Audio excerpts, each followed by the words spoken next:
नमस्कार दोस्तों, छोटे बड़े सभी बहन भाइयों को मेरा राम राम। गुजरों के प्रति बीबीसी ने फैलाई अफवाह। भारत में गुजरों के विदेशी होने की भ्रांति फैलाने वालों में बीबीसी का नाम भी सम्मिलित है।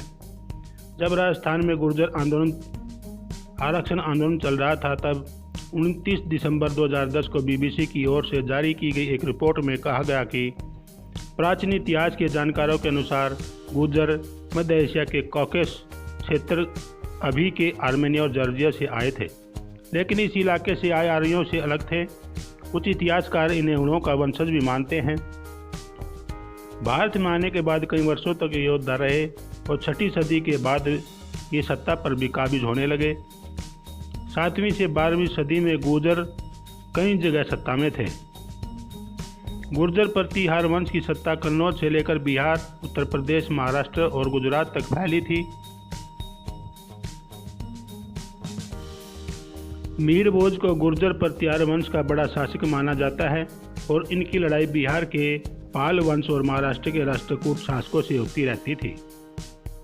12वीं सदी के बाद प्रतिहार वंश का पतन होना आरंभ हुआ और ये कई हिस्सों में बट गए।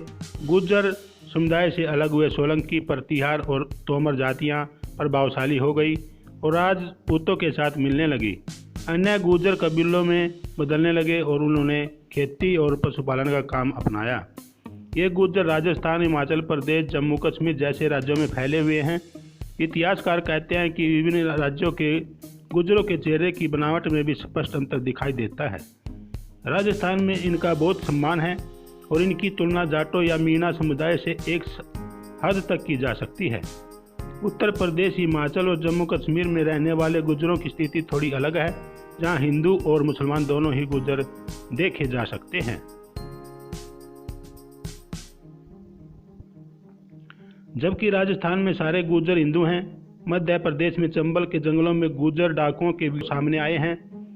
समाजशास्त्रियों के अनुसार हिंदू वर्ण व्यवस्था में इन्हें क्षत्रिय वर्ग में रखा जा सकता है, लेकिन जाति के आधार पर ये राजपूतों से पिछड़े माने जाते हैं। पाकिस्तान में गुजरांवाला, फैसलाबाद और लाहौर के आसपास इनकी अच्छी खासी संख्या है।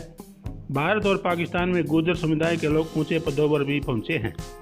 बीबीसी के उपरोक्त विवरण से ऐसा लगता है कि जैसे गुर्जर भारत में बाहर से आए और यहाँ के किसी क्षेत्र विशेष पर बलात् अपना कब्जा कर शासन करने लगे। उनका इस देश की संस्कृति से कोई आत्मिक लगाव नहीं था। वे एक लुटेरे या हमलावर के रूप में आए और यहीं बस गए, जिसे धीरे धीरे भारत ने स्वीकार कर लिया। भारत के प्रति शत्रु भाव रखने वाले इतिहास लेखकों को ऐसा लिखने से यह कहने का अवसर मिलता है कि काफिले आते गए और हिंदुस्तान बनता गया। जो लोग बीबीसी को एक प्रामाणिक संस्था मानते हैं, उनकी सोच में यह बात पूर्णतः सटीक बैठ सकती है कि जो उसने कहा वह बिल्कुल ठीक है।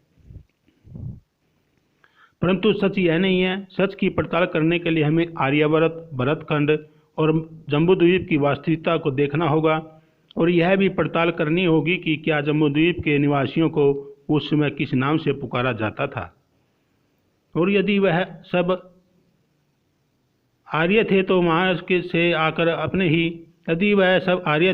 से आकर अपने ही देश में किसी समय विशेष पर उनके बस से वह विदेशी नहीं हो गए।